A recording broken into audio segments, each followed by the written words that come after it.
So, Dave, I've got to tell you a quick story about me and my son. All right. Alex, my older son, he's in high school now, and he plays on an ultimate frisbee team. Do you know what ultimate frisbee is? Oh, Brad, I grew up in Southern California. Ultimate Frisbee, that's a state sport in California. Yeah, of course. I've never heard of it before, and it's really fascinating. It's kind of like a soccer or football-based game where you've got to get the frisbee into the goal, but it's very nonviolent, very team-oriented. There's no contact, there's no tackling or pushing. And there's no referees on the field, by the way. The players work this stuff out on their own, which is really wonderful to see. It's a sport I can really get behind. And my older son he's a sophomore this year, and he was. Wait, a what? He was a sophomore. Sophomore? He's a sophomore. After freshman is sophomore, and then junior and senior. Sophomore? That's how you pronounce it? SOP. Sophomore? Oh, God, jeez Louise. Listen, go to your 21-volume set of English Oxford Dictionary. There's an O, SOPHOMORE. So he's a sophomore. Literally no one says sophomore. He's a sophomore. You sound like an idiot when you say sophomore. What do you say, sophomore? We didn't even make it 2 minutes into the show before you had a weird pronunciation. Sophomore? He's a sophomore. God. I might be out for this week. All right, everybody, you've been listening to Comic Lab. That's been Brad. I've been a sophomore. All right, okay, so he's a sophomore. Go ahead. Maybe we should just stop recording today. Do you have some time tomorrow? What's your Wednesday look like?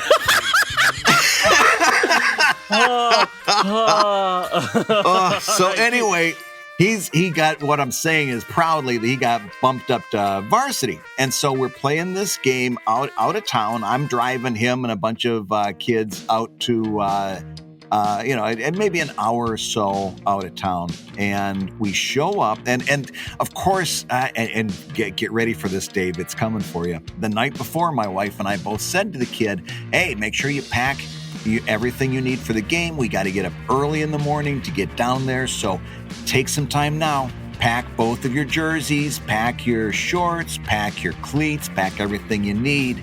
And of course, and in the universal language of parents, I already know none of that was done. So the alarm he was goes texting off. friends and then went to bed. That's what actually happened. Exactly. Yeah. All night long. Texting back and forth until he finally drops from unconsciousness. So we get up in the morning. I'm trying to shoo him out the door, and he's rapidly packing the stuff that he said he packed the night before, and it's just a misery. We get to the game. He gets out to the field. He's going through his stuff in his duffel bag, and he texts me because I was going back to the car. He texts me. He says, "Dad, I need you to come back." So I come back. He comes over to me and whispers. He says, "Dad, I packed one cleat and one dress shoe." And I'm like, are you fucking serious? Are you going to sit there and tell me you packed a dress shoe? I said, I ought to make you go out there and play in the dress shoe, teach you a lesson. He says, would you please go back? And so now, this is Philadelphia, remember? What a sophomore mistake. What a sophomoric attitude he had. So, and again, this was early morning in Philadelphia. Now it's Saturday. People are starting to wake up. The I-76 is starting to get clogged. I'm right. Like, you know the I-76. It's this. It's the Schuylkill Expressway, and don't even ask me how that's pronounced. You'd never believe I was pronouncing that one right. But Schuylkill, is that named after a guy? Yeah, you know what? I don't know what it's named after. It's the spelling. It's got to be an Indian word because the spelling is absolutely bizarre. It's like SCHUL. It's not even coming up on Google. I'm doing it completely wrong, but you'll have to trust me. It's a weird word. Okay. So I drive all the way back, and it takes me more than an hour to get back. Get all the way back. I come in, walk in through the front door, grumbling the whole time. Can you believe that freaking kid? Unbelievable. I bring my thermos in because I figure at least while I'm home, I'll get I'll refill with coffee. Carolyn's got the missing cleat sitting right out, right? I get the coffee. I'm growling with her back and forth. Can you believe this? Turn around and leave, get in the car. I get halfway back to the field and I get a text from my wife. You forgot the shoe.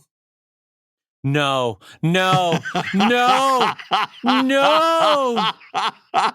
was so upset. I was so angry at at life because, of course, I was going to get some stuff done. I was going to take my sketchbook, do some writing. I had the day kind of planned out, and this was completely flummoxing it. I filled up my coffee, walked right past it. She had it sitting right by the front door. Walked right past it, get halfway there. Now traffic is really bad. Bradley. And I've got to turn around again. No. To go home, pick up the cleat, turn around, and drive all the way back again to bring him his missing cleat. Oh, my God, Brad, you made such a rookie freshman mistake. Oh, Brad. A freshman mistake? Are you sad? Don't think I didn't catch that. Oh, Brad, that's such a freshman mistake. Oh man, I have been there. I have been like, oh God. What's also delightful is that the apple does not fall far from the tree on this one. No, that's great. his coach, who also happens to be the principal of the high school, is spitting nails at this point. I come up with the missing cleat, and he looks at me. He says, "I can't believe that son of yours." And I said, "I can't believe I'm about to tell you, but it's genetic." Oh man. Oh wow. Well, on that note about shoes and what you can lose, I want to say hello to everybody and welcome to Comic Lab, the show about making comics and making a living from comics. I'm Brad Geiger, editor of webcomics.com and cartoonist of Evil Inc. And I'm his sophomoric friend David Kellett, cartoonist of Drive and Sheldon and co-director of Stripped. And this week's Hour of Comics Advice is brought to you by your support at patreon.com/comiclab. So Dave, let's talk comics. Well, Brad, we could talk about things like newsheldonbook.com, which is the book that I'm kickstarting, but I have even more exciting news for you. I'm getting a little beep on my computer, which tells me that a special guest has already joined us here in the what was I going to say? The arena? I was going to say the arena. In the Thunderdome. Yeah. Well, let's welcome him to the Thunderdome. So let me push this button, hit this knob, and we're going to welcome onto the show Jake Parker. Well, Bradley J. Geiger, we have turned some knobs, we've hit some buttons, and we have one of the best people in the world on the show with us right now, Mr. Jake Parker of MrJakeParker.com. Jake, welcome to the show. Hey, everybody. Thanks for having me. Welcome, Jake. Well, Jake, now we're excited to see you, I think, in, 4 weeks at NCS Fest in Huntington Beach. But in the meantime, you can regale the world with what it's like to live with Dave Kellett for 3 days in a hotel room in Seattle. Oh, boy. I'm sure. Oh, boy. You were great. I had no idea, though, how much you were great. Thanks for being on the show, Jake. This has been enlightening. Brad, this is the sound of someone that wants to break up after one date. You know what? It was great. It was fine. Yeah. It was perfectly fine. The next phrase out of his mouth is going to be, "It's not me, it's you."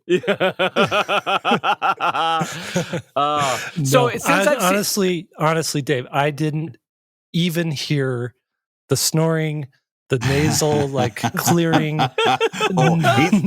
He's got very moist nasal passageways at a convention. This we've established firmly. Brad will tell you, my nasals are so moist. Yeah, it's a great nose up there. It's a great. And Jake, you can confirm this. One of the most surprising things about Dave is you look at him and you think, you know what, little spoon, and it's a surprise, isn't it? He's not Little Spoon, is he? No. I'm a hugger. I'm a hugger, Brad. That's born and raised. I'm a hugger. I am a hugger. So, Jake, in the weeks since I've seen you in Seattle, what artistically has fired up your engines? What have you been drawing on the old drawing table there? The old drop. Well, right now I have. I'm working on a print for Art Drop Club. So I don't know if you guys know about Art Drop Club, right? Like it's this thing I started with another artist, Aaron Painter, and it's sort of like a subscription box, but you get art mailed to you each month, like a print, some stickers, some mini prints or cards, stuff like that. Oh, that's cool. And we just work with different artists. It was like my excuse to be able to rub shoulders and work with all my favorite artists on Instagram. And this month, we're doing like it's a faraway galaxy theme, not Star Wars. Right? No, you can't do that. No. But you're doing a galaxy that is far away. Yes, it is far away, and it's quite some time ago, Brad. It's quite some time ago. Exactly. I saw what you shared on social media. If it's what I'm thinking, where it's the anthropomorphized TIE fighter robot. Yeah. So the challenge we gave the artists we're working with is to do something that looks like it might be like a Star Wars dream, like a fever dream of Star Wars, where things kind of make sense and are kind of inspired by it, but it really doesn't belong in that universe. That's fun. Yeah. That's really fun. Yeah. Very cool. And so that drawing for you, how long did that one take you? I saw you penciling it at one point on Instagram. Yeah. So yesterday, let's see, I probably put 5 or 6 hours into it yesterday. I got it fully sketched and inked. And today I'm just adding color. So when it's all said and done, that drawing will take you probably 6 to 7 hours? Closer to 8. Yeah, closer to 8. That's okay. I was interested to hear that because I don't know that I've ever asked you how long it takes you to do a finished colored piece. Brad, how long, if you did a standalone colored piece, how long do you think it would take you? Probably longer than 8 hours. Like if I had to color it myself, like watercolor or something like that, it would take me an awful long time. If I get to cheat and send it to Alex Heberling, then a lot less time. Yeah, I similarly, I would blow through the pencils, blow through the inks, and then it'd be a real big slow down when I got the colors. Yeah, it would and then you guys would see me slowly slide the file to Beth and be like, "Hey, sport, hey, how about helping out old colorblind over here, struggling with his Photoshop dropper? Come on." And also, Jake, you've got an Inktober book coming out, right? Yeah, so that's I'm working with a publisher called Chronicle Books, and we're doing an Inktober book. It's like I don't know what our subtitle is going to be, something like a guide to inking or your handbook for Inktober or something like that. But it's essentially, if I were to do a how to ink book and a how to do Inktober book and combine them into one, this is what it would be. Oh. What a great idea. So this is more like a how-to, like a tutorial. Yeah. And it has a section in it that's, it's fun because several years ago I started a YouTube channel, and the YouTube channel forced me, I guess, because I had to come up with content. It sort of put me into this zone where I didn't want to just show me drawing. I wanted to also be talking about things. So I started thinking about art on an emotional level, an intellectual level, and like a practical level. Like, why do you draw? How do you draw? What do you draw? How do you get inspiration? And so my YouTube channel is all answering those kind of questions. And every video is sort of like a mini essay. And when I sat down to do this Inktober book, I wanted to add all these chapters because I just don't want people to learn how to ink. I want people to have, how do you pull inspiration on what to draw?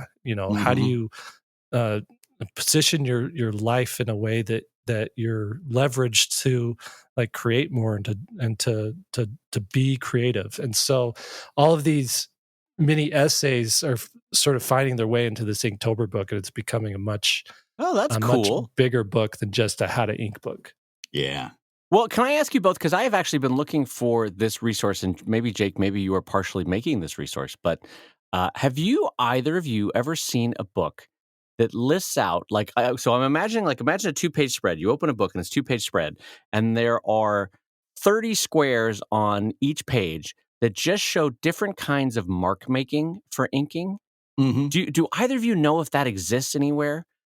And I wanted to try to explain that better. Like, imagine you want to see all the varied possibilities of what ink on quill or ink on brush or ink on a pen can do. I would love to find a resource that's like 1,000 different types of ways to make hash marks, 1,000 different types of ways to do shading. Yeah. You know what I mean? That kind of thing. Like, I wish that resource existed. And if either of you know of a book or even the back of a book that has partially that, I would love to see it. Yeah, I've bought like 5 or 6 inking books to kind of look at what's been done and what I could use, and sort of blend that with what I already know about inking. And so I got a handful of books that I could recommend to you. But if you just wait a year, maybe you'll have a book. Well, I guess that was my appeal to future Jake, is if you want to put a couple page spreads in there that just show like different ways of mark making. And I know that sounds ridiculous to say the phrase mark making, but I would love to have a resource that shows like the 30 different ways that you can produce hash marks, the 30 different ways you can produce, parallel hash marks or increasingly or decreasingly shaded line art. Yeah. Actually, if you go to, so I did an inking course for SVS Learn. I put one out a couple of years ago for Inktober, and I did a revamped inking 2.0, like better version. And in that, I show like, here's 10 different ways to do a hatch. Here's a cross hatch, here's a single hatch, here's a patch hatch. Just all these different things. And that's one thing to look at. And then the book basically, I use the inking course as an outline for the inking section in my book. Oh, okay. I will go check that out. Thank you. Yeah. And that's at svslearn.com, correct? Yeah, svslearn.com. Absolutely. Fantastic. Well, Bradley J., you had a big topic you wanted to jump into for today. You want to warm that one up for us? So, Jake, we wanted to talk to you this week about publishing. Specifically, a few episodes back, we had an episode in which we were talking about artisanal success. In fact, I think the title of the show was The Joys of Artisanal Success, in which we had a guest on that was insisting that that one of the only ways to be successful was to become published. And there didn't seem to be a whole lot of acceptance to this idea of self-publishing. You had to be published. You had to be in comic shops. You had to be in bookstores. And that was the way to wider success. And of course, that's something I disagree with an awful lot. And recently, you got in touch and you said, I just had an experience with a publisher that goes right to that conversation. And I said, oh, gosh, you got to come on the show. We'd love to hear it. So tell us, what experience did you have with publishing that fits into this larger conversation of artisanal success? Okay, so a little bit of background here. I've self-published comic books. I've what would you call Flight is sort of like a semi-self-published, semi-published sort of thing. And I've published. I've worked for Marvel. I've had 2 graphic novels published by Scholastic. So I've done the gamut of publishing. You've also done for hire publishing, where you were the artist on someone's children's book, which in a sense becomes your children's book, but you know what I mean? Yeah. So, and currently I'm working on a children's book with a sort of comic themed children's book, which is cool. Right. So I've run the gamut. I know the ins and outs of the publishing world and what's possible and what's not possible. I've done Kickstarters, all kinds of things. So that's sort of my background there. And I did this book called Skyheart. It was kickstarted, and I kickstarted in the worst way, the worst way possible. In that, I kickstarted a book that wasn't drawn yet. It was just a promotional art. It was like concept art. Here's what I think this book is going to be. Here's what I think this story is going to be. But it was enough. I guess I had enough social capital to earn $100,000 on the Skyheart Kickstarter. So, when it comes down to it, after credit cards are charged and Amazon and Kickstarter take their cut, it was like a good $90,000 paycheck, right? For this book that didn't exist. And I look at that as, my big mistake was I should have drawn the book first and then kickstarted it. And post-mortem, I realized like that was probably the better thing to do, because I ended up being late with the book. Life got in the way, and that sort of irked some backers. But in the end, everybody was happy to actually receive the book, and I think I didn't turn off too many people. Most of the people that were turned off, I don't know if they were true fans of Jake Parker, but most people were like able to go along for the ride. So here I have this kickstarted book, and I have this literary agent, and she's like, "You dummy, you idiot." She wasn't that mean, but she's like, "You should have just given me the pitch first. I would have taken it to publishers, and we could have got this thing published through a traditional publisher." But for me, and of course, you at the time, where you a part of you was like, "Oh darn, maybe I should have." I do remember conversations with you at the time, just to put some color on it, where you're like, "I mean, was I wrong to kickstart it? Maybe I could have gotten more from a publisher." Yeah, that's always been my big question. Because that's always the fear any of us have when we choose a path. We're like, "Oh, is path B the better one? I guess maybe I should have thought it through." I don't know. Right. And I look at like my Missile Mouse books. I had 2 Missile Mouse books with Scholastic. Book 1 has sold well over 100,000 copies. Book 2, I think, is in like the 50,000 copy range, right? Mm-hmm. And I look at those numbers, and I'm like, holy cow, that's a lot of people reading Missile Mouse. Yeah. And that's a stadium. For real. And that's just the people who bought books. Like I know libraries. Every time I talk to a librarian and they find out that I did Missile Mouse, they're like, "Oh my gosh, I cannot keep that book on the shelf." So that's really cool, and I like that. But it should be said, and we don't need to go into numbers, but because I'm so proud of you and happy and love that book, but it's not buying you a house, right? I mean, it's not buying me a house. Yeah, 100. So last, I just got my royalty statement from Missile Mouse. The book earned back its advance. And I get a royalty check twice a year from Missile Mouse. And the last 6 months of 2018, I sold something like 3,000 Missile Mouse books, and I got a check for a couple $1,000. Mm-hmm. Right. And I think industry standard is about $1 a book, or about 10% of unit price, depending on how you want to look at your numbers. It really depends, because it's broken down. So if it's a hardcover, it's a bigger percentage. If it's a soft cover, it's a smaller percentage. If the book is sold at a school book fair, it's like 6%. If it's sold on Amazon, it's like 9 or 10%. So and a lot of these books were sold at school book fairs. Mm-hmm. Right. So that's what I'm looking at. This is a landscape that I'm looking at, and I'm thinking, okay, I could easily do that with Skyheart. I think like there's my social media presence like lines up perfectly with the product of Skyheart, and I think this could be a good thing. But there's a creative side, and the creative side of me wants to roll Skyheart out one chapter at a time, get feedback on that chapter from my audience, and maybe adjust characters a little bit, or play with is a character going to die, is a character going to survive this situation, cliffhangers and things like that. I love like the single issue, collecting comics in single issues and seeing a story play out like that. Mm-hmm. And when you publish with a publisher, you take a year to complete the book.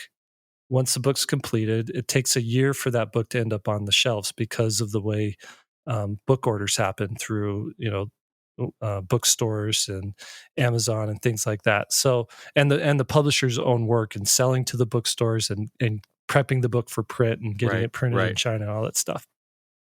So that was what in front of me. And my agent was like, okay, now that you've delivered the Kickstarter book, we can submit this to publishers, and this first book can sort of be like a proof of concept. Yeah. And then let's go out with a 3-book pitch and say this is sort of a prequel. We'll do this 3-book story. We'll pitch it. And we went out and I think 6 or 7 publishers we talked to. 3 of them just said, it's not for us. We appreciate it though. We like Jake. We want to work with him, but this isn't the right book for us. I did get an offer from one publisher, and the offer was in the 6 figures for 3 books, and low 6 figures. And they outlined everything they were going to do to push this book, to promote it, to sell it, all those things. Like really handhold this project and take good care of it and put a good editor on it, right? And all those things. And I was like looking at that offer and thinking to myself, wow, this is it. This is really, probably as far as I can go in publishing right now, with my abilities and what I've been able to accomplish and with this project. But ultimately, like, my gut was telling me, say no and do Skyheart on my own, self-publish it. And I was looking at that Kickstarter that made $100,000 based on, concept art. Yeah, on air. Thinking, yeah, exactly. And thinking with Patreon, with Kickstarters, I could probably make more money than what this initial advance is offering me, with less books, but with, I think, maybe a more devoted fan base. Right. Yeah. And you could own and control it completely, which we can talk about all the ways that you could have monetized that additional to the Kickstarter, like with Patreon. Own and control it. Yeah, completely. And then the other thing too is, once you sign on with a publisher, you're kind of locked into their schedule. Yeah. And right. I knew the next few years for me were going to be, Inktober's like taking a lot more of my attention lately, and I'm doing a lot more things with Inktober. And so I knew my attention would be divided between that. SVS Learn is taking a lot more of my attention, and we're doing things with that. And I knew that would be taking my attention. And I knew that if I were to say yes to this deal, it would mean working, almost full time on Skyheart and doing that for 3 years, and then not seeing those books come out until, let's see, a year to finish it, a year for it to get published. So 2 years from signing that contract, not be able to see what people's reaction are to it 2 years later, not being able to really share much of what I was working on in the meantime, just because I think, in the last contract I had for something like that, they said you can't share more than 50% of the book online, right? Right. And so that's just my understanding of how social media works, how using a fan base works, like all those kind of things. And just your naturally sharing personality too. I mean, you are ultimately a sharer of the process, of finished art, of the joys and stumbles along the way. Right. So just on a personal level, that would be an inhibitor to you. I can tell. Yeah. Exactly. So all these factors come into play. I realized, like, the choice for me and the thing for me is to politely decline this publisher, because I like the people there. I liked who I was going to be, I would have been working with. I liked their plan for Skyheart. But ultimately, I just it really made me like sit down and think, what do I really want to do? What do I need to do, and what's maybe the best for the the project. And so, I declined it. And my plan moving forward is to do the Skyheart Patreon and to release it a chapter at a time. And once I have 5 or 6 chapters completed, to launch a Kickstarter for it and to publish it, to self-publish it. Yeah, and I got to tell you, I think you're making the right decision. When you initially saw that offer, was it hard for you to say, "Nah, I'm going to turn down a 6-figure contract"? Was that a big moment for you, or was it kind of like, I can see where this is going? 10 years ago, it would have been, I would have thought I was crazy. Yeah. Yeah. But right now, I'm just like, just looking at all the options in front of me, it just didn't feel like it was the right fit for me. because in the end, that the amount of work that would go into that book per year wouldn't actually pay for the book, and I would really be looking for these royalty checks to cover the expenses of all the work that went into this book. But I wouldn't see a royalty check until 2.5 years later. Right. That's if the initial sales of the book paid out the advance, right? Right. So a royalty check's probably not going to come for 3 or 4 or 5 years, right? Depending on how well this book sells. Right, because that 6-figure sum, just if we annualize it out, so it's a 2-year cycle per book.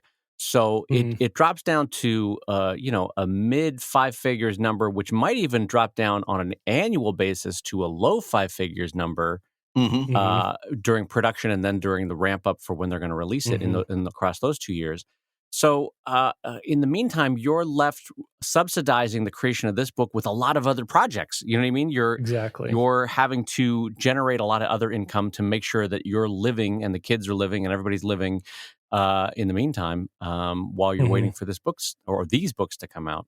And the more you do that, the more you get yourself in trouble with the main project, because you're going to start to miss deadlines, because now you're taking on a whole bunch of extra work. Something's got to give, right? Instead of playing this smart. Now you heard that episode from a few weeks back. Are you worried that your success is artisanal, Jake? Are you worried that you're never going to be an official professional cartoonist in the minds of some people who think like that? I could care less about what any sort of gatekeeper thinks. Brad just popped one of those New Year's poppers in the background. In the background. Here's the thing, though, is that because the contrast, and Missile Mouse is actually an interesting contrast, as are other books for other friends of ours, where the success is self-evident. Like Missile Mouse, 150,000 copies, that's amazing. But it's not, that and a bag of chips gets Jake a bag of chips. You know what I mean? Like it's not like that's made his career, because it's the publisher that's taking the brunt of that. Yeah, and I mean, you've got these outliers like Raina and Kazoo, and they're great. They're huge successes. There's over 1 million copies of Amulet floating around, right? And that's super cool. But just because Kazoo did it at that particular time, he was rolling right off of Bone. Like, kids were finishing up Bone. We need something else. It's adventure. Like, what are we going to do? And here is Amulet, right? And it's also 9 books into it. I don't think any publisher is going to sign on for 9 books anymore. Right. Like that is a huge, that's a huge undertaking. That's a big buy-in. Yeah. Right. And really, like, it's funny, the publishers that I talk to, like, they're like, oh, this is a cool idea. This is a great, adventure thing. But do you have any like personal memoirs that you want to do? Because those are what are really selling like hotcakes, like wimpy kid stuff, Smile, or really dumb dog comics. I know the title of which you speak. But boy, does that thing sell. That thing sold 5 million advance copies for that next book for that one. Yeah. It is insane. And I went to Scholastic. I'm sitting there, and they're like, they open the door and all this cash just kind of flows into the foyer, and we're like waiting through dollars to get to the office to have a meeting. But I mean, let's contrast this with what Brad and I think is a better path for you, which is the Patreon release. Let me finish. Oh, sorry, I'm so sorry. Let me finish that one thought. A memoir, a silly dog comic, those aren't in me. Yeah. And I know those are successful, and those are what the publishers want to do right now, but I don't have that book in me. I have Skyheart in me. I have Missile Mouse in me. Yeah. And if a publisher wants to get behind that and really push it, it's one thing, but I feel like for me personally, there's a way for me to make this work outside of the publishing world. And so that's what I'm trying to do. Yeah. And that's important, Jake, is to be honest with yourself about that. What you just said there was really sincere and genuine. It's like, I could try to do something like that, but it wouldn't be it would be tone deaf because it wouldn't come from a place of truth. You could try to do a silly dog comic, but if your heart wasn't in it, it would never be successful because you'd never know the right notes to play. Let's face it, right? Exactly. Right. So right. it's important to be honest with yourself when it comes to creativity and say, Right. this is what is in me, even if it doesn't feel popular, right? I tell that to people all the time. Don't write the comic that you think would be successful. Write the comic that you wish was out there for you to read right now. That's the comic that is going to be your best comic, not the one that you think is going to hit a demographic or something like that. Do the comic that's in you, Exactly. And what's great is with Missile Mouse, you have the right to do further books on your own, correct? Yeah. Mm-hmm. Great. Because one thing that I've always admired with David Malky with Wondermark.com, his books were with Dark Horse. And when Dark Horse, I don't remember, and I don't want to speak for him, but let's just say the third book or the fourth book of Wondermark, he was going to do himself rather than have Dark Horse do it. But what he did, and I think this is genius, is he perfectly mimicked on his own the format and structure of the Dark Horse book so that it had the same cloth wrap spine, the same metal foil inlay, the same paper wrap cover, which was beautiful. And so he on his own produced as good, if not, frankly, a better looking book than Dark Horse had produced for Wondermark. But so they all sat together perfectly on a shelf. Right. And he's since produced more and more. But I always thought that's brilliant. You take everything that structurally Dark Horse had put together for his books when he was with them, and now he's doing them on his own. And I think that's great. Yeah. That's really smart. And here's the other problem. Like, so I ordered some Missile Mouse books for NCS Fest, right? Because I wanted to bring those. And I contact the publisher. I'm like, okay, I want 25 copies of Missile Mouse 1, 25 copies of Missile Mouse 2, and just have them shipped here. And they're like, great, we could send book 1, but book 2, we don't have any copies left. They're out of print. And I'm like, well, what do I do? And they're like, I don't know. And so I contacted my agent. I'm like, are they going to print more copies, or am I stuck never having another copy of book 2 to like share? Yeah. And I kid you not, just as I was having that conversation, I get another email, and every once in a while I get a Missile Mouse email, and they're nice and delightful, and I love them. And this one, a mom emails and says, I got book 1, but I can't find book 2 anywhere. Do you know where I can get a copy of book 2? Oh, no. For my kids. That like immediately generates an artist flop sweat. You're like, no. Yeah, we're missing an opportunity. I need closure on that. So are they going to do book 2 again? A quick reprint? Well, I don't know. That's what we're trying to find out. My hands are sort of tied. Jake needs closure on that too. But this speaks to a larger thing that all three of us can relate to, because all of us have worked with on a project or a book or a artistic thing where we weren't in control of the process, and it's so frustrating. Oh yes, because you just like, if it was up to Jake, he'd be like, all right, I'm taking $4,000. I'm going to produce another print run of this book, and I'm going to do a quick short run, and then I've got another couple thousand of them.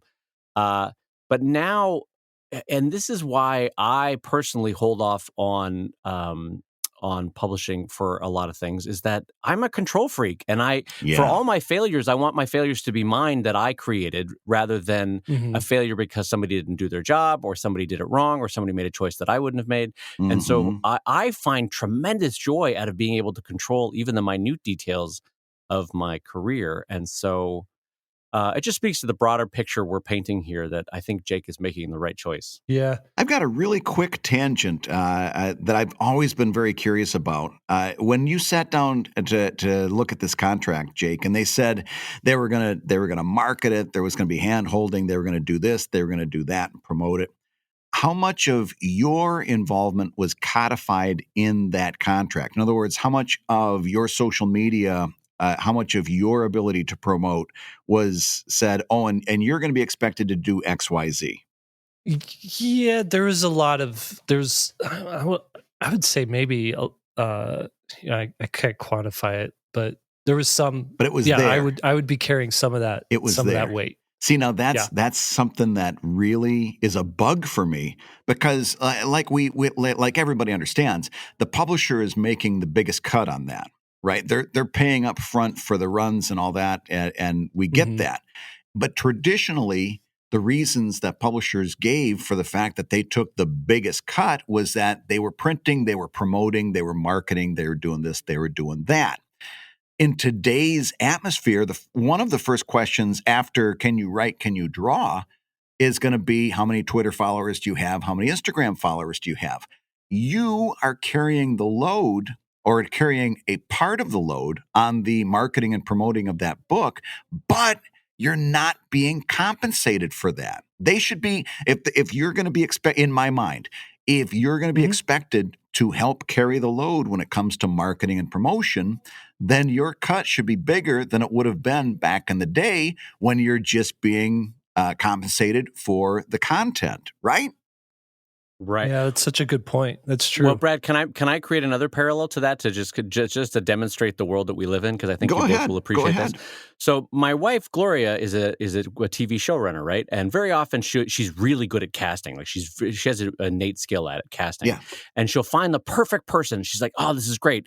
And then all of a sudden, the studio exec will be like, so we found this person with 1 million Instagram followers, and we'd love to cast them in this role. And she's like, "You're kidding me!" And it's a very similar thing to this equation that publishers have now, Brad, where they're actively looking for someone that has 500,000, 1.2 million Instagram followers or social media followers, so that the heavy load of marketing can be kind of transferred onto them. And if they're not smart enough to ask for compensation for that, then the publisher's getting it for free. Right. But whenever I see, though, a cartoonist, and they're usually in their 20s, and they've made it big on Instagram, and they've got 2 million followers, and they go with a publisher, I kind of want to say, do you realize what you could do with those 2 million followers? Like, That's if you owned and controlled it on your own, like just take a minute to learn how to do it. Anyway, we all have our journey, and I get why they're doing what they're doing, but it's frustrating to me because between a Patreon and a Kickstarter or even a self-publishing route that doesn't involve either of those, I feel like some of those younger cartoonists could do so well for themselves if they owned and controlled it. Well, and here's the thing. This is something I've been thinking about too. And I fell trapped to this for so many years, especially with Miss Mouse. I thought, all right, I made a comic for my publisher. My publisher is going to take charge and sell this thing to the world. And I just get to sit back and create, right? Yeah. And what I realized is that was me wanting to be 100% Batman with 0 Bruce Wayne. Oh, man. Right? Sing it. I love this. Wait. Okay, so, I need a little bit of elucidation on this. How do you become 100% Batman with 0 Bruce Wayne? So what does Batman want to do? He wants to go out all night long and just kick butt, fight crime, work on his moves, develop his toys, drive the Batmobile around. Mm-hmm. But you can't have Batman without Bruce Wayne. Bruce Wayne's got to fund the whole project. Bruce Wayne's got to live his life in the real world and see how crime actually affects society. Mm-hmm. Bruce Wayne has to rub shoulders with high society and kind of move things along there. He has to watch, his company and make sure people aren't taking over the company from the inside and booting out people who want to, take over Wayne Enterprises. He's got to do all the grown-up stuff. Yeah. So that at night he can do all the fun stuff. Bruce Wayne talk about a route I did not see us walking down conversaally. This is Bruce amazing. Wayne has to do his taxes. Exactly. Right. Yeah. No, you're okay. You're right. Yeah, that's great. Right. So Bruce Wayne has to put up with Alfred's bullshit. That's what he has to do. Did you pick up your socks, sir? Oh, Alfred, for God's sakes, I'm Batman. And it's always Earl Grey. It doesn't change. Doesn't change over here. I'll write it down for you if I gotta. So I was in that situation where I'm like, I just want Alfred, I said smooth move. I said smooth move, Alfred. Yes, sir. Sorry, Jake. I'm sorry. That was an unnecessary interruption. Go ahead. What? Any more? No. Okay. Go ahead. No, but I wanted to be Batman. Yeah. And just draw my comic. I didn't want to do all the work of promoting it, right? And what I'm realizing now is a fully actualized, well-developed creator is a person who does the creation, does the art, but they also are staying on top of their finances, and they're making sure that they're in control of their contract and that they're getting the right deal, and they can read a contract and understand what's going on in it, that they're, doing their part of promoting it, and leveraging, their social media, their email list, all that stuff to promote the creative side of what they want to do. Because if they don't do all that stuff, they don't get to be Batman. They don't get to make more stuff. Your stuff has to make money, has to turn a profit, has to support you so that you can create more of it. Absolutely. Now listen, speaking of Bruce Wayne decisions, I'm going to do a little transition here. You've had another Bruce Wayne decision that you've been grappling with very, very openly. Grappling. See what he did there? See? Grappling. See? Oh. You've been throwing Beautiful. the batarang of truth around at this particular subject that we've talked about on this show quite a bit, and that is you got done with Emerald City, and despite the fun you had with Dave Kellett and seeing all of the nice people that came out to say hello and stuff, you were like, I don't know whether I want to keep doing this. I don't know whether it's worth it. And you've been kind of opening a dialogue with your readers saying, I don't know whether I should keep doing comic conventions. Can you walk us through that thought process? Yes. So for the last, let's see, I've been to Emerald City 4 times now. The first time was back in 2016, 2015.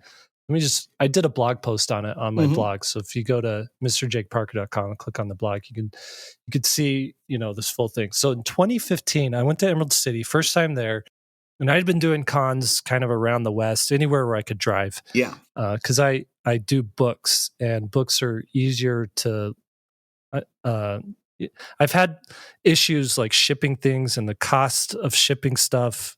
It just made more sense for me to drive to shows and load up my car with books, right? Yeah. So in 2015 in Emerald City, I made $9,000 gross at the con, which I was like, oh my gosh, I didn't even think this was possible. This is awesome. So I signed up. Let's do it again. 2016, I made $8,700. So it was about $300 shy. And I was like, no big deal. This is my second time doing this show. I'll take a year off. So I took a year off, came back in 2018, and I made $6,200.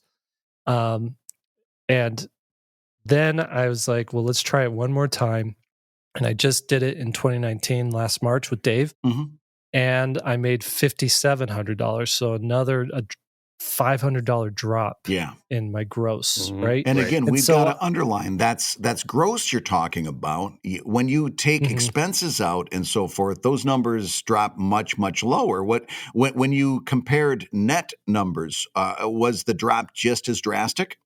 Well, here's the thing. So I switched from Artist Alley to the Sky Bridge, and I think what really hurts me is being right next to Dave. Yeah, tell me about it, buddy. I was waiting for it. Oh, that's amazing. Oh God. Okay, keep going. Yes.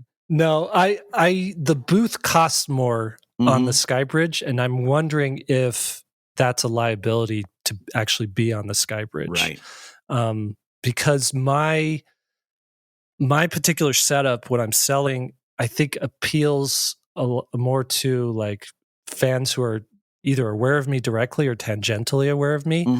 And I can't, I have a harder time pulling people from the stream that's just going by, heading to Funko and coming from a panel, into my world. Right.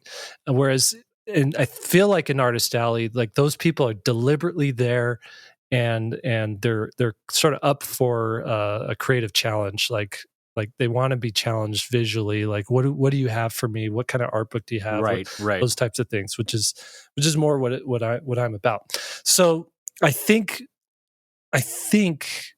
the Sky Bridge has been a problem. That said, though, at the end of the day, I don't know if I want to do cons anymore, really. And you guys suckered me into NCS Fest. Yeah, well, after I made this decision. again, you know who we both have to thank for that. Twinkle Toes over there. Oh my God! If NCS Fest goes down in flames, I'm in so much trouble with both of these friends. I'm gonna get such death looks. I'm like, hi guys, another free cookie from my wife and I to make up for the bad convention. Can you imagine if it's a bad show? We're just gonna be staring them daggers because I think we might have them right between us, Jake. We might be one to the left, one to the right. Oh we my got God. them surrounded. People are Brad and Jake are just having people curb their dogs right in front of my booth. It's just the worst. So that said, I one thing, what's nice about posting this like publicly, specific numbers, because numbers get attention, right? Like, no, I was impressed. I was impressed that you shared numbers. Yeah, part of me is just like, when it's my own numbers, and I feel like that empowers the artist community as a whole. Just not to be so secretive about what you're doing and how you're doing it. Just because artists need to know what's possible, like what can be done, if you're having success, and they also need to know like what pitfalls to avoid. If you totally tanked at a con, we should know why, like what you think contributed to that. So that's my appeal to the creative community out there is like, don't be too shy and bashful about that kind of stuff. We're all sort of in this together, and a rising tide lifts all the ships, right? So there's that. What's been cool, I post on my blog, and the reason I post on my blog is I can actually get like real comments on the discussion, as opposed to Twitter. It's usually just like quick hits. Right. But one of the comments was, maybe it's time for you to just make room for someone else at a con. Like, there's younger artists who want to get into cons and who are trying to build their thing. And I can probably make just as much money doing something else. Right. For the equal amount of time like invested into it. And there's other ways, like all these other like non-numbers, non-financially related like benefits from doing a con. There's other ways to get those too. Like I could just go hang out with Dave for a day in LA, and not have to worry about doing a con, right? Or I could go to a con and just attend panels for once. I've never done that before, know, other than the panels like I'm in, right? Right. So there's those things, but I like the idea that there's limited space at a con. There's lots of artists who want their shot at it. And if I'm just taking up space, making less money than what I would do something else, maybe it's better for me to free that spot up for someone up and coming who could really use it. I think that's smart. I think, though, there is a larger thing that Brad and I have been talking about. Like, for me, I have limited it down to the two shows that still make me a return on investment that's 4 or 5 times cost. And that's San Diego and Emerald City. But Emerald City, for the last couple of years prior to this year, I was on the same boat, Jake. It was like going down $500, $800, $1,000. You're like, what's happening? And then this last year, what jumped back up again? I was like, duh. So, but in broadly speaking, though, and Brad has kind of been the little cricket in my ear. What's his name? Jiminy Cricket. Jiminy Cricket, yeah. Brad's kind of been the Jiminy Cricket in my ear, telling me like, this is a slowly reducing income source that you might want to keep evaluating. And I think there's a lot of wisdom in that. And I think you are smart also to make this choice, because for me, a lot of conventions, and I would say about 99% of them in the US, are just not financially viable for me in the way that I want it to be for my time. Right. And so I think your decision, Jake, is a smart one. Yeah. Here's out there in podcast land, if you're listening, here's how you know if your convention is thriving or if it's headed sort of down the wrong path.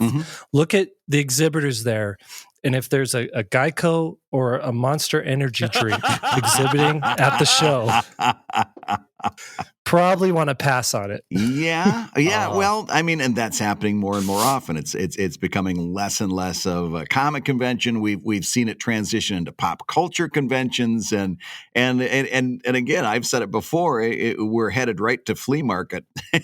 That's kind of where we're headed. Yeah. But so now you used to do a lot of comic conventions. You used to do many of them. You used to drive. Have you come to a firm decision on where you're going? Or like for example, I at some point just said, yeah, I'm going full stop. Back in 2017, similarly, after Emerald City, I said, nah, I'm stopping all of that stuff, full stop, not doing any. Dave is slowly tapered off and has kind of worked it down to 2. Where do you find yourself in terms of planning out the rest of this year and 2020? Where do you fall on that range, on that spectrum?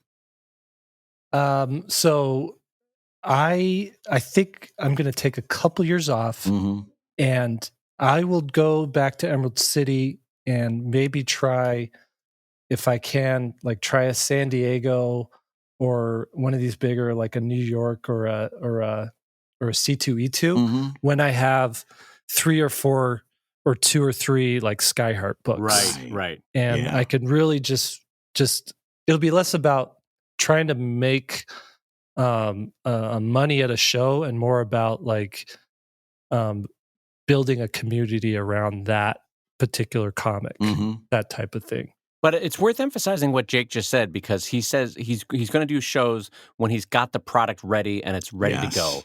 You can't just go with a hope and a dream and a whisper and a print and say like, I'm going to make a lot of money with this one print. And you know what I mean? You've got to have variety, and you've got to have a lot of consistent, solid work ready to go. Before you even consider it. So I think there's a lot of wisdom with what Jake just said. How often do we see that where somebody says, oh, I just got accepted to this show. Now I got to go and make some books. Yeah. It's like, wait a minute, you got this backwards, buddy. Well, and one of the reasons why it's important for Jake to wait until he's got 2 or 3 new books too is that sometimes, and I have 14, 15 books now, you don't know which one is going to be the big hit at a Comic-Con. And one you're like, oh boy, Brad. Like I remember when and I can tell you both this, when I first brought Drive to San Diego Comic-Con, it had just come off a whatever, $109,000, $110,000 Kickstarter. And I thought, oh biscuits, this Comic-Con is going to be amazing for me. People are going to be lining up to buy this Drive book. Oh my! You've never heard more crickets around a book at a Comic-Con than that book at a like. No one wanted to buy a long-form sci-fi story at a San Diego Comic-Con. They're like, give me an Iron Man print. That's all I want. And like it was amazing to me that I had come off of all this amazing success on the Kickstarter. I had the book out the week of the show. I was so excited, and nothing. Nobody wanted it. Yeah. You planned it out perfectly for nothing. Yep. So there are books and there are titles that sell incredibly well online to a fan base that just don't do well at shows. And so I think that's wisdom that Jake would go when he's got 2 or 3 in the bag and ready to show them off, Yeah. But in general, I feel like Comic-Cons, to Brad's point a week or 2 ago, are maybe fading from their cultural moment of where they exist for comics. Would you say that's fair, Jake? Yeah. I mean, it's never been cooler to be a nerd than it is right now, right? Right. So what it is it's great for what it is. Like if you want to go get your photo taken with Jean-Luc Picard, like go do it. That's fun. Go do it there. If you want to meet the creator of an independent comic book, they might not make enough money to warrant them being there, so it might not be the place to do that. And who knows what the future holds? It might be that a handful of independent creators just do like a pop-up shop type thing at different bookstores and comic shops around the country. Like I think that would be really cool. It might be that there could be any other option there for creators to go out and meet people like in person, but a Comic-Con or a pop culture con might not be viable in the future. So, Jake, let's bring this full circle. Looking at how you're changing your business in terms of comic conventions and looking at the topic that we started off the show with, you mentioned just briefly that you were going to take Skyheart and do kind of a combination of Patreon, Kickstarter, publishing. It was going to go out on Patreon. You were going to have it supported that way. And then, of course, support the books and Kickstarter. I'd love, if you'd like to, if you don't mind, I'd love to talk some more about that. Like I'd like to hear more of your thoughts on that. I'd love to too. Actually, I have a question for both of you two about this. And here it is. How do you feed the Patreon and feed social media without neglecting one or the other? Because that's really what like the wall I'm facing right now is. I want to share Skyheart with all of my followers so that I can convert some to Patreon. But I also want to, keep the patrons happy with enough content. So right. How do you guys do that? And the thing on Patreon is, if you are going to do exclusive content, you have to be very, very strict on exclusive content. For example, Dave and I have a $5 Patreon level here in Comic Lab, under which you're allowed to ask us questions. Mm-hmm. Are you a $5 backer? Me personally? Otherwise, we can't take your question. Oh, jeez. I didn't know where you were going with that, Brad. I'm teasing. Of course, He's I'm waiting kidding. for Jake to Venmo $5. I had this feeling like I was in the principal's office. Yeah. Just then, I really like this new policy of shaking down a guest. That's great. Yeah, that's right. While you're on, if you'd like to extend this interview another 10 minutes, please deposit $5 in the Venmo, and we can see what we can do about it. The next step for Brad is for Brad to walk into Jake's studio and go, "Oh, I see you got all these pens organized real nice on your desk. Sure would be a shame if somebody were to mess up all these pretty pens. It'd be a shame if something were to happen to this nice pencil. Snap, snap." No, actually, so I've got lots of thoughts on this. Because are you planning on making Skyheart an exclusive? In other words, you've got to be a backer to see finished pages? So I'll just read you the tiers as they are right now. Okay. Is that cool? Yeah. So level 1, $3. And I'm switching to monthly. Right now it's set up to per comic, and that's right. I think that's smart. Yep, I think that's smart. So it's going to be monthly. So level 1, $3, you get early access to the comic. So before I do anything with it anywhere, you're going to be able to read it at level 1. Okay. And then digital exclusives. So I'll make wallpapers. I'll make, if you wanted to print, make your own print or something like that, I could give you a high res version of one of the wallpapers or something like that. Mm-hmm. All right. So that's level 1. Level 2, special digital rewards. So PDFs of single issues and PDF collections of extra content. So what I'm thinking of doing is when I've got a chapter finished, it's 20, 24 pages, putting them in a PDF like it was an issue you would download on Comixology or something like that, and selling it on my website for $3 or $4, but giving it to the level 2 $5 people as a part of them backing at that level. Right. Okay. So there's that. Any sort of concept art that I'm going to be doing, any sort of sketches, any rough layouts, pencils, those types of things, all will be posted on level 2.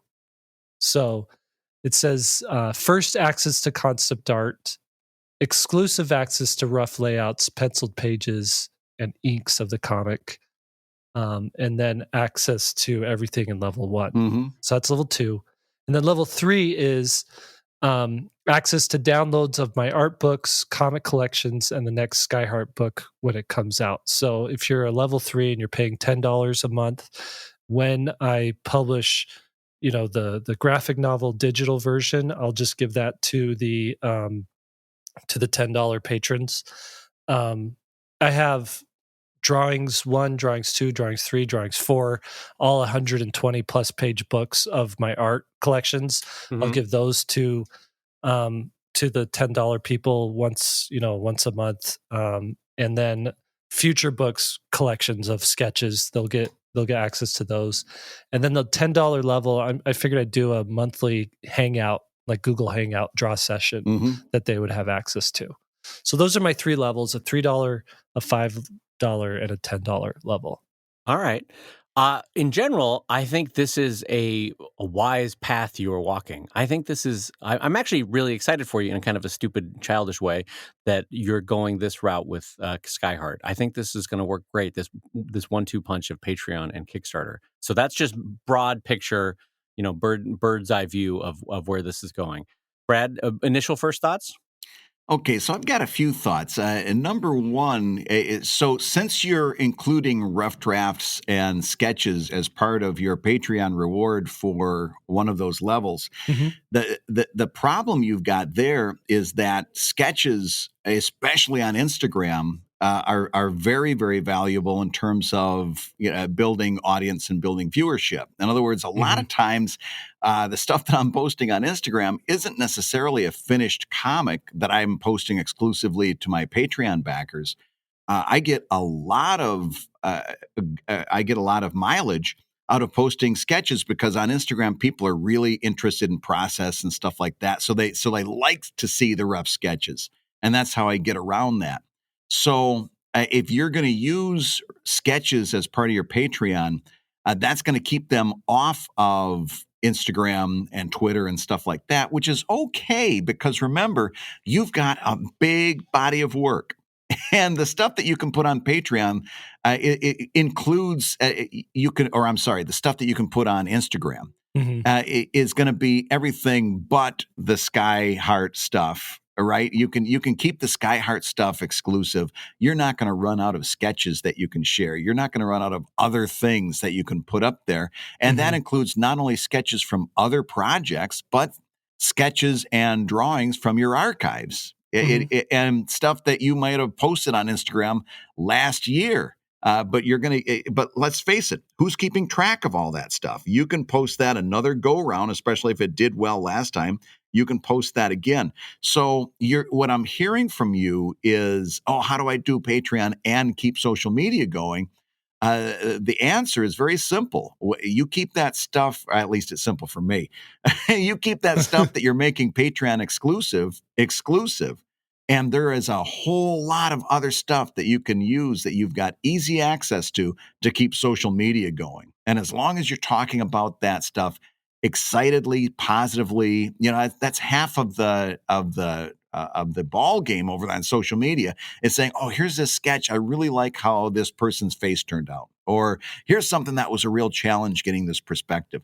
That kind of stuff goes a long, long way on Instagram, and you don't have to raid your Patreon exclusives to do it. Do you agree with that, Dave? I'm actually going to counterpoint this because Okay. a fear of mine for Jake and for all of us, it was something like this with a long form project is let's say we're 4 years into this now, Brad, right? And the way you're describing it, he's not particularly sharing a lot on Instagram, right? Mm-hmm. And so if you want to think of Patreon or your career in general as getting down different layers of the onion, the Mm-hmm. outer layers of the onion is your widest reach. It's your social media, it's your blog, it's your con appearances, it's your website. It's everything that everybody could have access to of you for free. And then you move them into the next level, and that's they bought a book or they are on Patreon or whatever. And then the level below that is they're giving a lot of money on Patreon, right? So as you move into the layers, what I'm saying is you get more and more restricted access. It's like a walled city. Maybe that's a better way to say it, right? You want to Mm-hmm. move them through the gates of Minas Tirith so that they're in the most expensive area of Minas Tirith, right? Mm-hmm. Um, my fear, though, for Jake is 4 years from now, if he's not sharing some elements of Sky Heart on Instagram and Twitter and social media, that how is he enticing those people from the outer gates into the inner gates? So my counterpoint would be like maybe every time he releases a full chapter PDF ebook for Patreon, the first 3 pages go for free on Instagram or on Twitter so that people are like, what? Mm-hmm. Wow, this is beautiful. What is this? I want to see Mm-hmm. more of this. You know, Mm-hmm. something that he can entice, or maybe it's only initial sketches go on social media and then the finished stuff goes on Patreon. What I'm trying to think out loud as I talk is I want some way for Jake to continue to entice new people because there's always going to be some attrition of people that move on or don't like it anymore or it doesn't appeal to what they want to read right now. So you've got to have a replacement rate that also is a higher replacement rate than those leaving.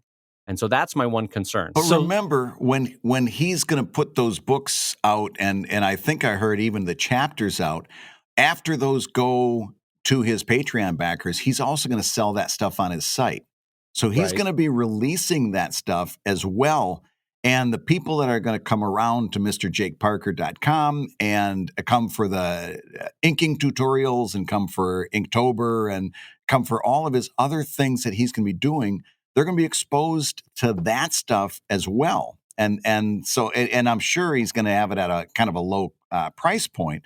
So it's Right. going to be very easy to jump in and see like a chapter of this. And I'm sure he'll have a page or two for free to entice people in what they're buying. But, that stuff is still going to be out there. Yeah, it's but still going to be there. when the barrier to entry to see any of it is a $3 PDF or a $10 PDF, you're still limiting who could be enticed by it. You know what I'm saying? Mm-hmm. So that's my fear, is that, and it's actually a fear for all of us, is that how do you show just enough of a teaser? And that's why I say, like, maybe just the first couple pages of the chapter, so people go, oh, wow, this reads at a good clip. I enjoy this. I want Yeah. to see more of this, that kind of thing. Something that gives it away for free. You want to give a little bit of the milk away so that they buy the cow. It's that's what I'm getting at there. Boy, what a weird thing to roll in. I wouldn't be against that, especially if those those first several pages gets you to the first strong storyline hook. In other words, I wouldn't just post a page, the opening pages that are just, pages with kind of confusing action that I don't have context for. But if those opening pages get me to a strong storyline hook, then yeah. And number one, you're well within your rights to post that for free. Number two, you're going to have very few Patreon backers that are going to get upset at you because, again, what you're offering them is you're going to get first shot at the stuff I'm doing tomorrow. You're going to get what's next. Right. So if you put out that archive stuff a little bit, 9 chances out of 10, your Patreon backers are going to understand that you're doing that to bring in new members. You can do that. So let's just walk through an actual, like, let's say I'm working on a chapter and I do like a cover for the chapter, like a nice illustration for the chapter. Mm-hmm. So I've got my initial thumbnail sketches, I've got my sketch, I've got my line drawing, and then I've got my color for it.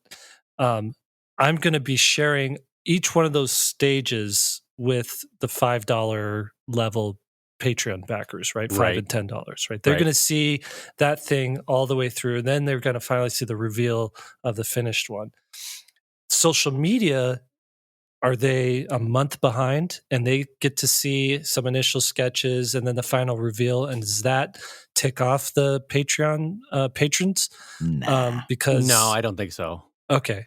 So what I could say is, like, here's the cover for chapter 6 of Skyheart. And here's some of my process stuff. By the way, if you back the Patreon, you got to see this a month ago. And who knows what I'm working on now, or something like that. Right. And also, you can pick and choose what you're sharing. In other words, if you don't have to on Instagram, you don't have to show them the whole cover illustration. You can zoom in on a detail. You can zoom in on a portion of that. And say, oh, and by the way, this is the detail of the sketch I'm doing. My Patreon backers are seeing the whole sketch and how it's turning into the final illustration. Blah blah blah. You can choose that as well and get double mileage out of that first opening sketch. And I think the phrase "exclusive early access" can be your friend for a lot of this, in terms of your marketing. But I think also too is, as time goes on, I'm kind of answering my earlier question of what does Jake do 4 years into this process. What I think you do is then you accept that first chapter or that first couple chapters are now a loss leader, and now those are free to anybody. With the thought that you'll give away 1,000 and 100 people of that might end up signing up for Patreon to keep reading chapter 4 or 5 or 6, that kind of thing. So as what I'm getting at is, as time goes on, the earliest stuff becomes the loss leader that gets people in the door, and you're giving that away for free on social media. And so, and meanwhile, going on that 4-year plan, what have you been doing during that 4 years that's going to make those Patreon tiers more and more attractive? Is that I would let that older Patreon exclusive content accumulate, so that as the years go by, you say, and I do this with my Patreon all the time, right? I say, at the moment you sign up, you get access to 700 comics from this series. The moment you sign up, You get, I do a monthly reward thing. Well, that's up to 2 gigabytes of material, right? Letting your Patreon rewards accumulate now makes those rewards so much more powerful, because now you've got both the stuff that you're doing new and a big reservoir of all the stuff that you've done so far. So if somebody's really a process junkie, they can go back and see 100 pages that started from the sketch, and they get to follow all the way throughout. And you should probably be doing what you can now to help those groups stay in place, so that I can go back, and if I'm a Patreon backer, I can see page 36, sketch, rough, inks, color, finished. And then I can see page 72, same deal, same progression. Because that's really what you're building there. Not only the stuff that you're doing tomorrow, but a whole archive of stuff that you've done up until now that you get easy access to. Brad, you raised something that I actually, it's a technical question for both of you that I've never thought of before. Is there a way on an ebook to have layers so that people could read? It'd obviously be flipping through the final book, but if you click through, you can go on page 72. You flip from 71 and you see a fully finished page. But then if you click in on the ebook, you'll see the sketch, or the early sketch, and then an earlier sketch than that. Is there a way to do that on an ebook? Do you, either of you know? I don't know. To the best of my knowledge, no, but you could have that same effect just with progressive pages. Page 1 is the sketch, page 2 is the rough. And as they're flipping through that on their iPad, it would have the same effect lifting like you're thinking about those old transparency overlays for anatomy books and stuff, and you'd lift the first transparency and the skin would come off, then you'd lift the next one, the organs. You know what I mean? Yeah, I mean, I tried to do something similar on an ebook that I offered, where it was basically a transparent GIF, where the map for Drive would slowly change, and it turns out that Adobe doesn't support that anymore. But I think, Brad, you're right. So you'd offer 2 ebooks. One would be just a straight story, and then the next one would be, for every page, there's 1 or 2 extra pages of earlier stuff. I think that would be kind of a cool offer, frankly, now that we're saying that out loud. And of course, Jake, you're doing all this stuff for svslearn.com. So I'm assuming that some of the tutorials that you're working on is using SkyHeart as the basis as you're working on that, or you're taking time lapse video of you working on that and stuff like that. Is that correct? I haven't actually used any SkyHeart stuff for SVS. So a lot of that stuff is just content created specifically for that particular course. But you're set up that if you wanted to do a time lapse of SkyHeart pages, you could. Oh yeah, easily, definitely. Such an easy hit, especially if you're already set up to do it. Yeah, and this actually leads me to a question: is the people who care about process stuff, are these other creators, or are these are there actual just fans who want to read the story that care about that stuff? I'll go first. I think it's not as big a number as we think it is, but the people that do appreciate it are very passionate, and so there will be a good response from them, but it won't be as large a number of people in that fan population as we probably think it is. Brad? Here's what I think. If I were to do that, there wouldn't be much of a heartbeat. I don't know that a whole lot of people are all wound up about how I create what I create. Jake, you've kind of made a position for yourself. You're Mr. Inktober. You're doing svslearn.com. You're doing this new book that's going to teach Dave how to ink with different crosshatch lines, right? No. I'm being serious. No, I know you're being serious. I was just laughing at me. Yes. You're positioning yourself in such a way that when you offer a tutorial, it has value because you're Jake Parker. So if you offered a time lapse of a SkyHeart page as part of one of those upper level tiers, and even if you voiced over just a little bit of process notes, take an extra 5 minutes with it and say, oh, take a look at what I'm going to do here. It's an interesting technique that you could do at home. Since you're Jake Parker, that has a certain cachet that a Brad Geiger video isn't going to have, and you should definitely be using that. I see. Yeah. Yeah.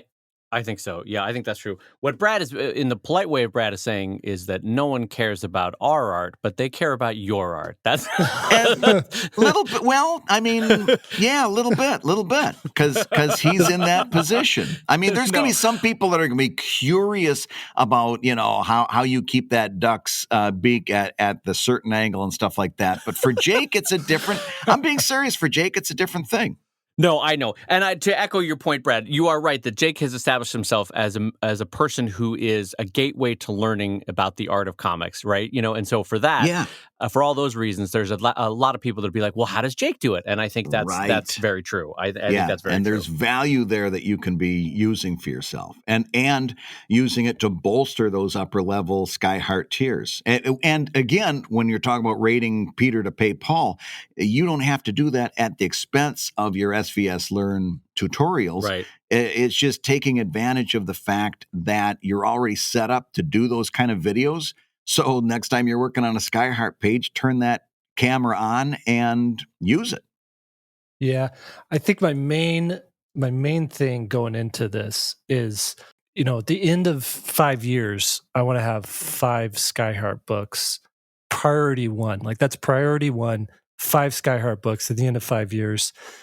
I don't want 50 videos of how I made Sky Heart. That's like lower on the priority for me. I'd rather have a finished book than all this content of how I made the book. What makes you think it's a either or proposition? I may be misunderstanding something, but what makes you think it's an either or? I mean, just at the end of the day, it's like I've got only so much creative juice in me to create, and I don't want to spend some of that juice editing a video. Oh, okay.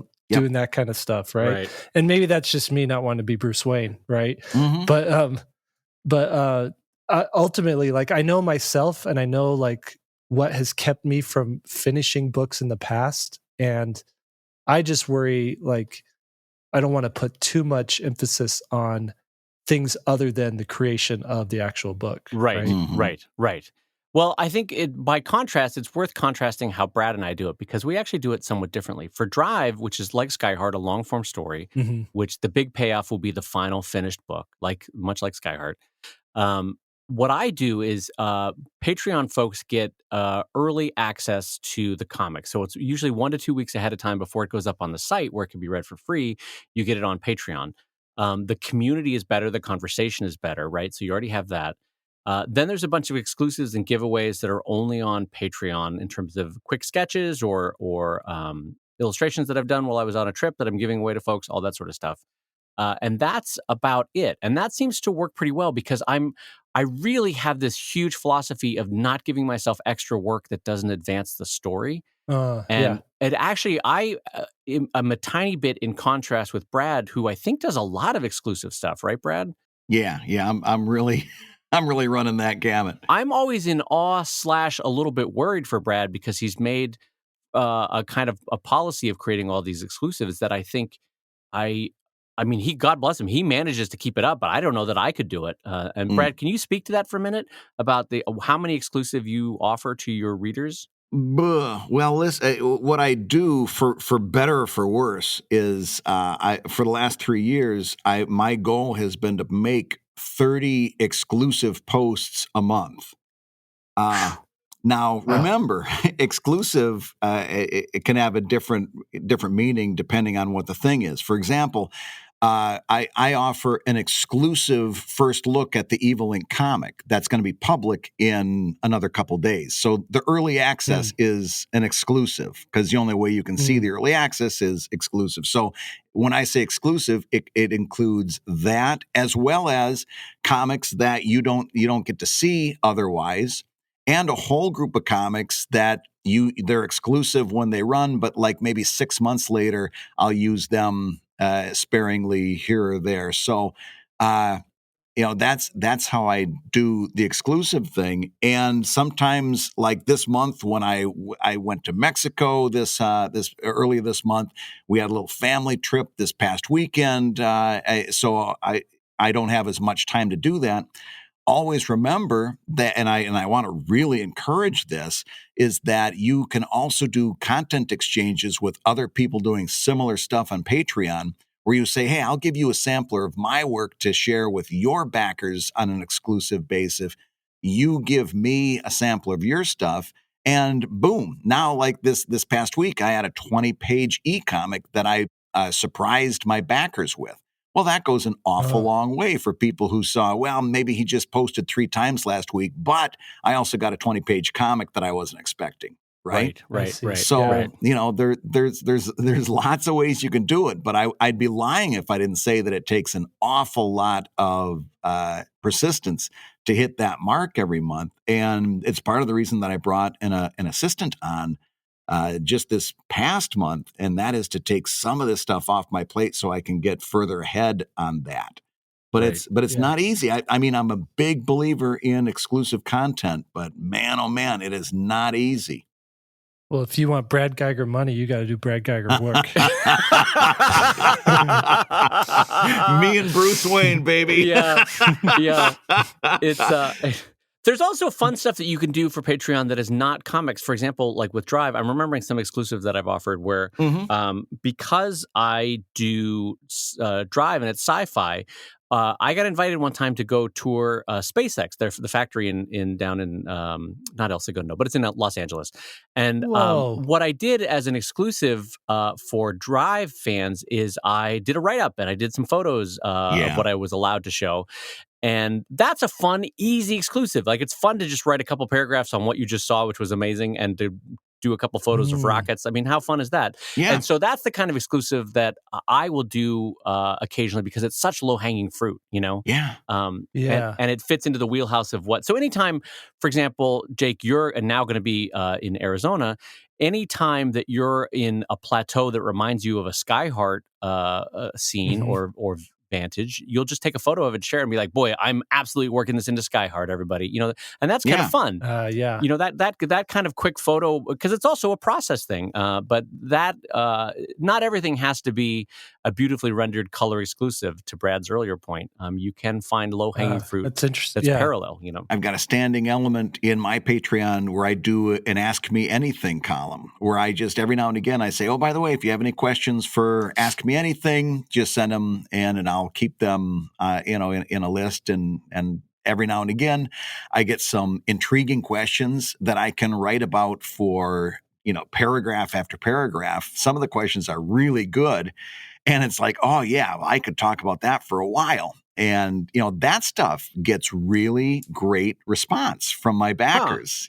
Just a silly thing like Ask Me Anything, where they're like, what was it like going full time and how much of a decision was it to leave the newspaper? Well, as you know, I can talk about that for a long time. And the decision that it went into it and stuff like that. And then you sprinkle it with a few archive comics and stuff like that. You'll be surprised how positively your Patreon backers respond to that. Because remember, Patreon is a lot. The main thing about Patreon is, what do I get for my money? You cannot lose sight of that. But there's also a really, really big personal connection aspect of Patreon where they're getting listen, Jake, the biggest exclusive is you. Oh, yeah! See what I'm doing right there?